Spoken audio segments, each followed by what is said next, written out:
오늘은 종려 주일입니다. 예수님께서 3년간의 공생애를 마치고 십자가를 지기 위해 예루살렘에 들어가신 날입니다. 예수님께서 겸손을 상징하는 어린 나귀를 타고 예루살렘 성에 들어가셨습니다. 유월절 명절을 지키기 위해 예루살렘에 모여있는 수많은 군중은 종려나무 가지를 꺾어들고 흔들며 찬양을 부르고 예수님을 환영해 주었습니다. 종려나무를 꺾어서 호산나를 부른 것을 기념하여 종려주일이라고 합니다.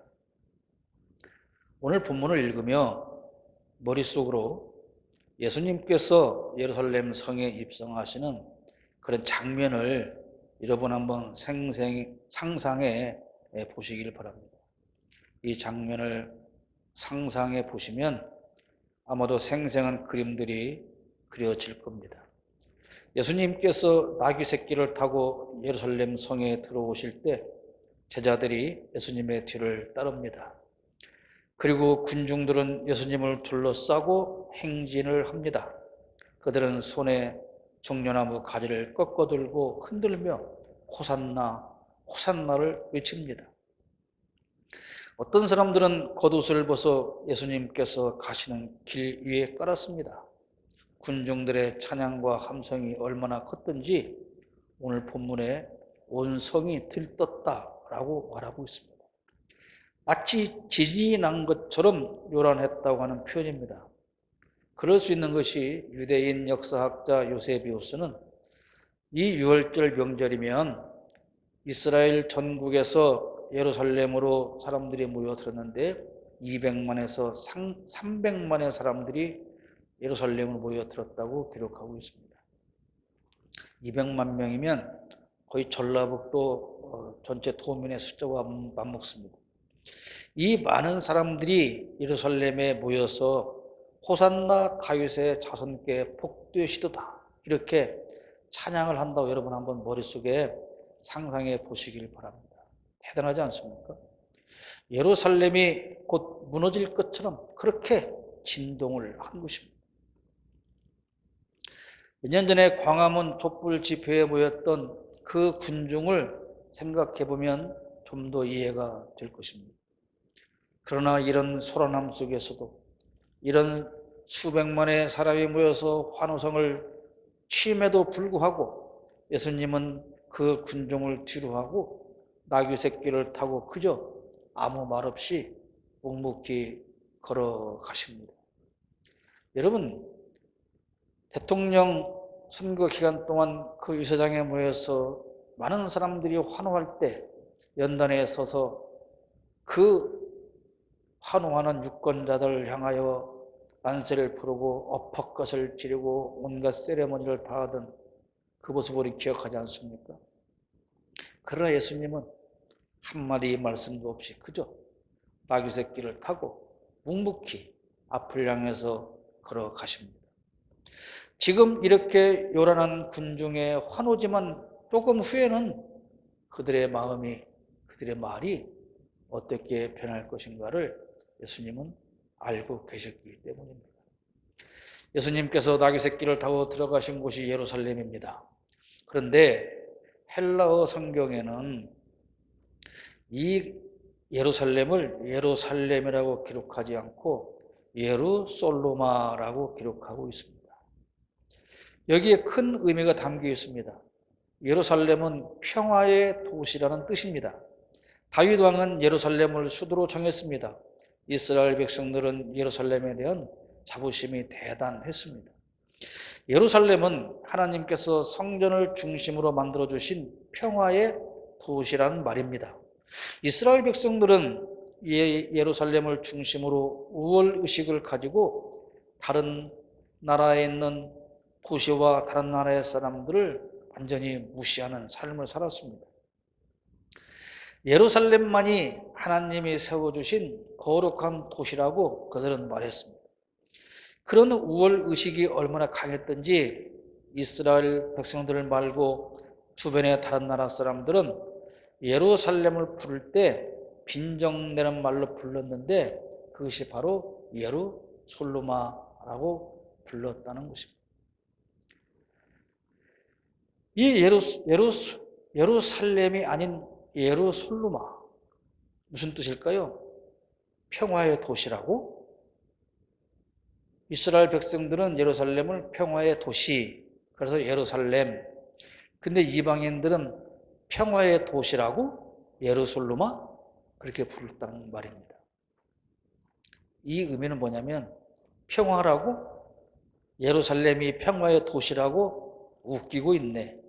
그런 의미로 조롱 섞인 표현으로 한 것이 예루솔루마입니다. 예루살렘은 거룩한 하나님의 성전이 있는 곳이고 하나님의 거룩한 백성들이 거하는 평화로운 곳이라는 뜻입니다. 그런데 이방의 다른 나라 사람들은 예루솔로마라고 불렀어요. 거룩한 하나님의 성전이 있고 거룩한 하나님의 백성들이 거하는 곳이라고 웃기고 있네. 예수님께서 나귀 새끼를 타고 들어가시는 곳, 거룩하고 평화로운 곳이 사실은 이방인들의 조롱이 섞인 위선과 거짓과 부정과 부패로 얼룩진 도시였다는 말입니다. 우리가 거룩하고 사랑과 평화가 넘치는 우리 교회, 이렇게 말하면 세상 사람들이 뭐라고 반응합니까? 그래? 웃기고 있네. 그렇게 말하고 있는 것과 다르지 않다는 말입니다.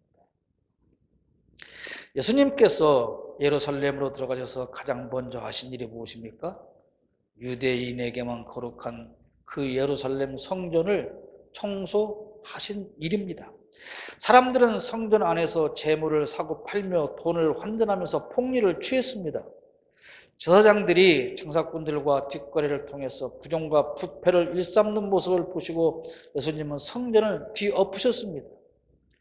평화와 거룩함으로 위장된 예루살렘의 거짓된 모습을 예수님은 그대로 드러내 보여주신 것입니다.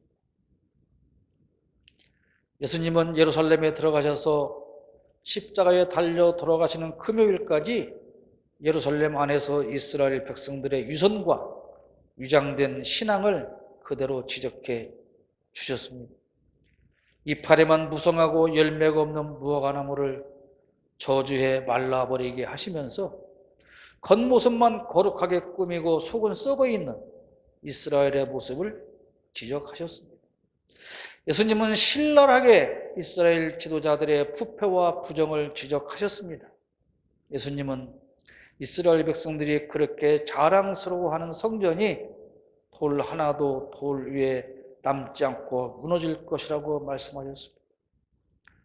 그래서 예수님을 위해 여인들이 울 때 나를 위해 울지 말고 예루살렘을 위하여 울어라 하고 말씀하시면서 예루살렘의 멸망을 예언하신 것입니다.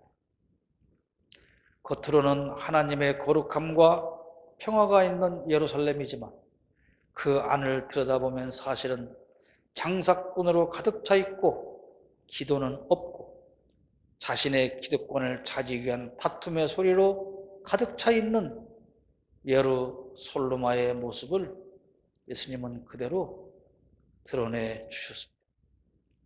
마치 코로나19가 터지면서 그리고 대통령 선거를 치르면서 거룩하지도 않고 사랑도 없고 평화롭지도 않고 거짓과 위선과 부정과 부패로 가득 찬 한국 교회의 부정적인 모습을 드러낸 것과 같다는 말입니다.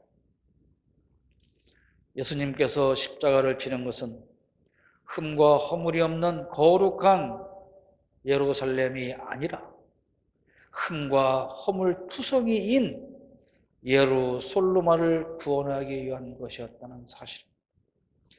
예루솔로마의 모습을 진정한 예루살렘의 모습으로 회복시키기 위해서 예수님은 지금 예루솔로마로 들어가고 계시는 겁니다.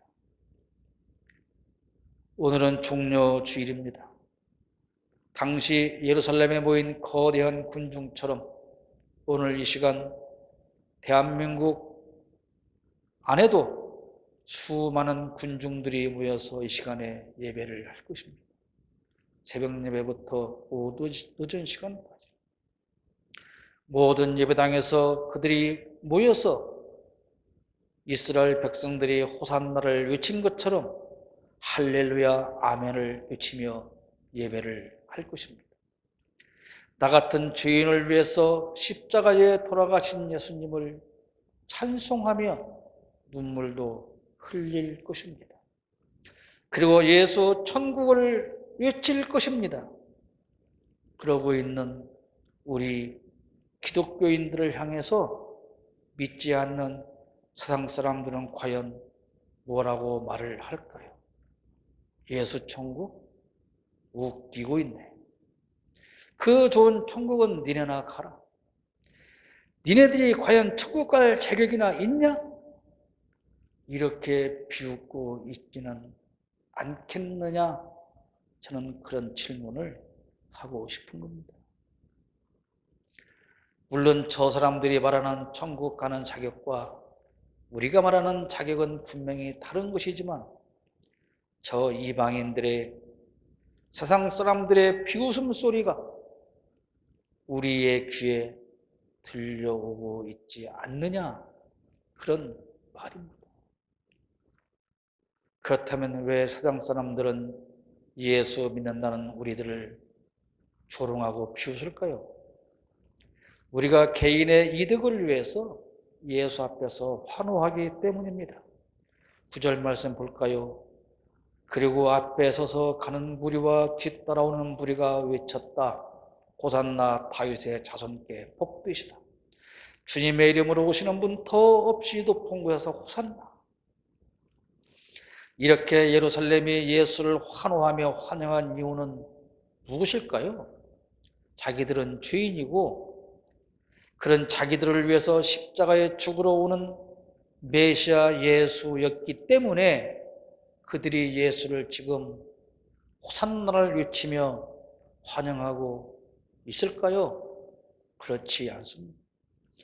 예수께서는 이미 3년 동안 죽은 자를 살리고 병든 자를 고치고 오병이어의 기적을 베풀어서 굶주린 자들을 먹여주셨습니다. 그랬던 예수가 이제 왕이 되려고 예루살렘으로 오고 있기에 그가 왕이 되기만 하면 그들이 안고 있는 모든 문제가 다 해결될 것이기에 그런 기대감에 부풀어 호산나를 외치며 환호하고 있는 것입니다. 그래서 실제로 그 같은 시각에 로마는 대대적인 군대를 동원해서 지금 예수님이 들어오고 있는 반대쪽 성문으로 이 군대를 파견해서 지금 들어오고 있습니다. 왜요? 백성들이 예수를 왕으로 세우고 로마를 반역한 쿠데타를 일으킬 것이라는 생각 때문에 로마는 군대를 일으켜서 지금 예수님을 향해서 아주 진격해 오고 있는 것입니다. 예루살렘이 환호한 것은 마치 우리가 대통령 후보로 나선 사람들을 쫓아다니며 환호하는 것과 별반 다르지 않습니다. 저 사람이 대통령이 되어야만 내 삶이 편하고 나아질 수 있다고 믿기 때문에 그런 것 아니겠습니까? 지금 이 시간에도 수많은 사람들이 예배당에 모여서 외치는 것은 무엇일까요? 하나님, 십자가에 죽어주신 예수님, 나에게 더 많은 복을 주십시오. 내가 더 큰 부자가 되게 해 주십시오. 호산나, 다윗의 자손이시여, 예수님이시여, 당신께 찬양을 올립니다. 그러니 내 병을 제발 고쳐 주십시오. 다윗의 자손 예수여, 호산나 찬송을 받으실 분이여, 제발 나의 문제를 해결해 주십시오. 그렇게 전국 방방곡곡 예배당 안에 모여서 지금 수많은 군중은 외치고 있지 않겠습니까? 하나님의 선민임을 자랑하며 우월감을 가지고 성전에 모여서 예배하는 모습을 보였지만 이스라엘 백성은 사실 성전 안을 시장통으로 전락시켜 버렸습니다. 13절 말씀입니다. 그들에게 말씀하셨다. 성경에 기록된 바 내 집은 기도하는 집이라고 불릴 것이다 하였다. 그런데 너희는 그것을 강도들의 소굴로 만들어 버렸다. 성전에 들어갈 때는 그 헌금 성전세를 내는데 그때는 이스라엘 화폐를 내야 돼요. 세겔로. 근데 그때 통용되는 화폐는 로마 화폐예요. 그러니까 로마 화폐를 가지고 성전에 들어가면 그것을 세겔로 바꾸줘야 되는데 그 환전을 하면서 폭리를 취했다고 합니다. 반세겔이면 반세겔에 맞는 로마 화폐를 받고 바꾸줘야 되는데 그 2배, 10배의 돈을 받고 환전해 줬어요. 그리고 희생제물로 드리기 위한 짐승들을 데리고 오면 제사장들이 심사를 합니다. 흠이 있느냐 없느냐. 근데 멀쩡한 짐승도 흠이 있다고 해가지고 이걸로 바꿔야 돼 라고 해서 자기네 집에서 길러가지고 온 짐승들로 바꿔주면서 폭리를 취했다. 그런 사람들로 성전이 지금 가득 차 있는 거예요. 돈 받고 주느라고 시끄럽고 돈을 더 내라, 왜 이렇게 많이 받냐, 이 짐승에 무슨 문제가 있다고 흉포를 부리느냐, 이것을 사가라, 지금 깎자, 난리파이 난 겁니다. 6월절 예배를 하러 예루살렘 성전에 모여든 사람들이, 지도자들이 그렇게 장사를 해서 지폐를 채우고 있는 겁니다. 오늘 우리 한국 교회를 향해서 사람들이 뭐라고 하죠? 교회는 기업이다. 목사는 사업가다. 목사는 장사꾼이다. 그러면서 비웃지 않습니까? 전혀 사실이 아닙니까? 세상 사람들이 아무것도 모르고 그냥 하는 소리입니까? 그러면 예수님께서 오늘 우리 한국 교회를 향해서 칭찬하실까요? 그래, 한국 교회 너희는 이스라엘 백성과는 다르지. 오직 하나님께 예배만 하고 자기 십자가를 지고 그런 섬기는 삶을 너희는 살고 있지. 그런 거로 한국 교회 너희들은 칭찬보다 마땅하다. 그래서 오늘 또 이렇게 진정한 예배를 하는구나. 감동했다. 예수님이 그러실 거예요. 예루살렘에 가신 예수님이 맨 처음으로 하신 일은 성전을 성전답게 하시는 것이었습니다. 종려주일을 맞아 예배하는 우리 한국 교회는 과연 교회다운 교회의 모습으로 지금 예배하고 있을까요? 교회는 개인의 이익을 위한 곳이 아닙니다. 예수님은 성전 안에도 들어가지 못하는 소외된 자들과 성전 뜰에서 함께 하셨어요. 14절 보십시오. 성전 뜰에서, 어디서? 성전 뜰에서. 성전 안이 아닌 성전 뜰에서. 성전 안에는 장사꾼만 가득하고 성전 뜰에서 눈먼 사람들과 다리를 저는 사람들이 예수께 다가왔다. 예수께서는 그들을 고쳐주셨다. 성전 안에는 부자와 장사꾼이 가득하고 소외된 자들은 성전 밖 입구에 지금 있습니다. 오늘 한국 교회의 모습 아닙니까? 교회는 돈 버는 곳이 아닙니다. 더 큰 예배당을 짓기 위한 곳이 아닙니다. 부동산 모아서 재산 늘려가는 곳이 아닙니다. 자식에게 대물림해주는 사업체가 아닙니다. 교회는 오직 소외된 사람들과 함께하고 위로해 주는 그런 곳이어야 합니다. 이스라엘 백성은 예수께서 원하는 것을 내놓지 못했어요. 19절 보겠습니다. 마침 길가에 있는 무화과나무 한 그루를 보시고 그 나무로 가셨으나 잎사귀 밖에는 아무것도 없으므로 그 나무에 말씀하셨다. 이제부터 너는 영원히 열매를 맺지 못할 것이다. 그러자 무화과나무가 곧 말라버렸다. 예수님이 찾는 것은 무성한 이파리가 아닙니다. 열매입니다. 그러나 무화과나무는 이파리만 무성했습니다. 덩치만 키운 것이고 정작 배고픈 사람에게 필요한 열매는 내놓지 못했습니다. 오늘 우리 한국 교회의 모습입니다. 거대한 예배당을 자랑합니다. 수십만 명이 모여서 예배한다고 자랑합니다. 나무는 크게 자라야 합니다. 그러나 그 키에 맞는 열매를 내놓아야 합니다. 거대한 교회를 무조건 비난하고 싶은 생각은 눈꽃만큼도 없습니다. 그러나 예수님이 필요해서 예수님이 요구하는 만큼의 열매를 교회는 그 규모대로 내놓아야 합니다. 새벽에 시장하신 예수님께서 필요한 무화과는 몇 개면 될까요? 한 바구니여야 할까요? 1톤 트럭으로 가득 채워야 할까요?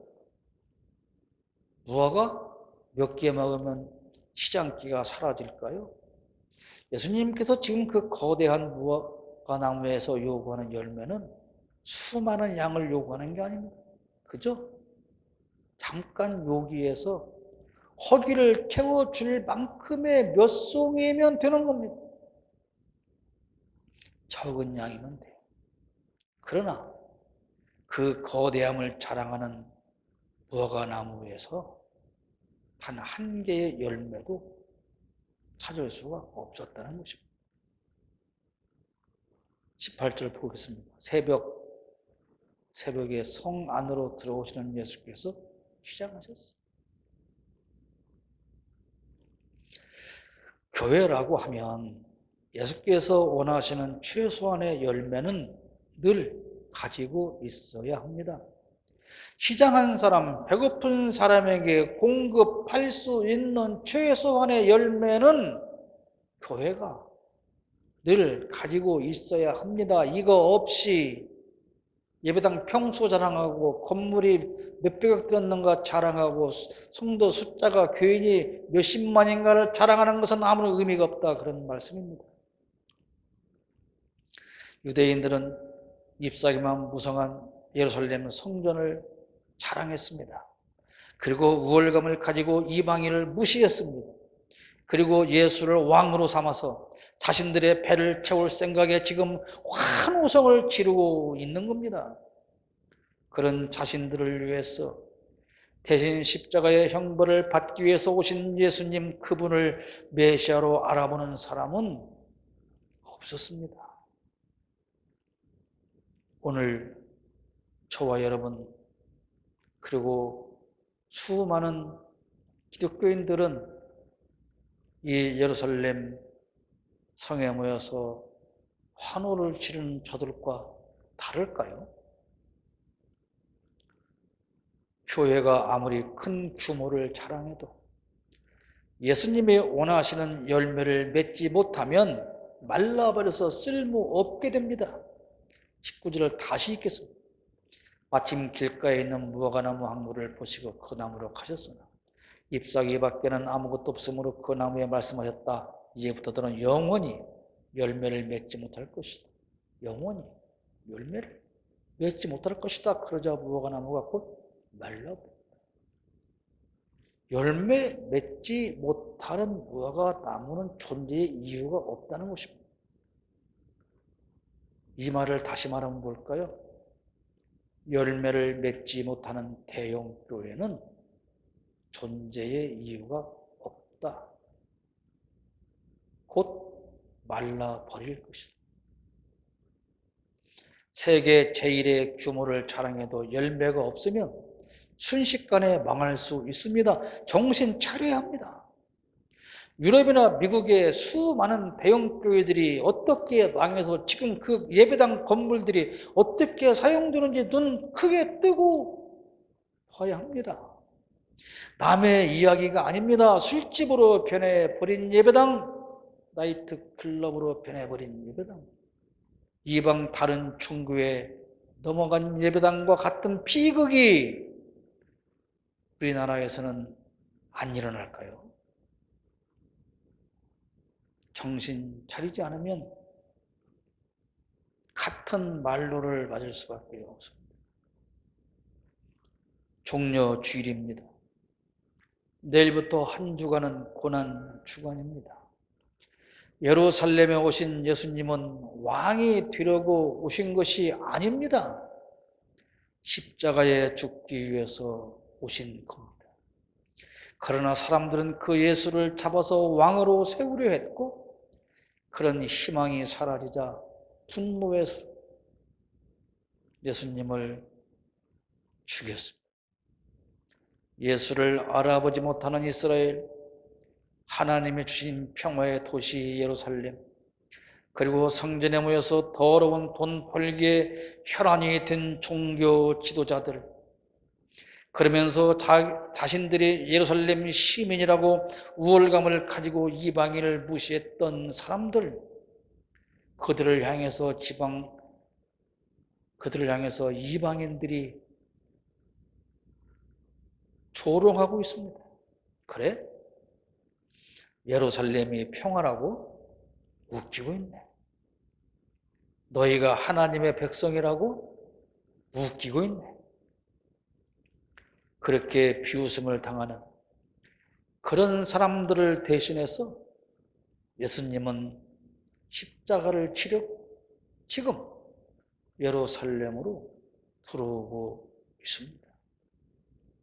여러분, 사랑하는 여러분, 한국교회 성도 지도자 여러분, 세상 사람들이 지금 우리를 향해서 뭐라고 할까요? 천국? 웃기고 있네. 너나 가라, 그 천국. 그러면서 우리를 비웃고 있지 않을까요? 그렇게 비웃음 당하는 우리를 위해서 예수님은 십자가를 져 주셨습니다.